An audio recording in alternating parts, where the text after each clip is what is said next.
শুভ দুপুরে শুভেচ্ছার সঙ্গে আজকের একদম শর্টকাটে চলে এসেছি আপনাদের কাছে অফিস বাবুর থালি সাজাতে। প্রথমেই কিন্তু এখানে আমি দিয়ে দিয়েছি বিরিয়ানি। আমি হয়তো তেমনভাবে বানাতে পারি না, তবে ছানাদের বায়নায় কিন্তু এখন চেষ্টা করি। তবে স্বাদটা কিন্তু ভীষণ ভালো হয়েছিল, দোকানের মতো হয়তো হয়নি, আপনারা দেখেই বলবেন কেমন হয়েছে, কিন্তু স্বাদ কিন্তু খুব ভালো হয়েছিল। আমার ছানারা খেয়ে বলল।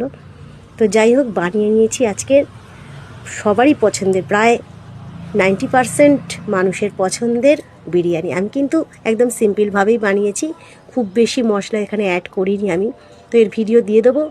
তো সাজিয়ে নিয়েছি অফিস বাবুর থালিতে লেগ পিস দিয়ে, আলু দিয়ে আমার হাতের বিরিয়ানি। আর একেবারে এটা কিন্তু খাঁটি মশলা, এমনকি আবার বাটা মশলাতেই কিন্তু রান্নাটা করেছি। আর এরপরেই কিন্তু আমি দিয়ে দিয়েছি অফিস বাবুর পছন্দের বিরিয়ানির সঙ্গে খাওয়ার জন্য, যেটা অফিস বাবু চিকেন বা বিরিয়ানির সঙ্গে খেয়ে থাকেন, স্যালাড। এক বাটি স্যালাড কিন্তু দিয়ে দিয়েছি, এর মধ্যে টমেটো, পেঁয়াজ, শসা, কাঁচা লঙ্কা আছে, আর দিয়ে দিয়েছি গন্ধরাজ লেবু। আর ঠিক পরেই দিয়ে দিলাম বেশ ঘন করে আমের চাটনি, আর দিয়ে দিয়েছি একটু টক দই। একদম শর্টকাট, কিন্তু সবার পছন্দের বিরিয়ানি নিয়ে সাজিয়ে ফেললাম আজকের অফিস বাবুর থালি।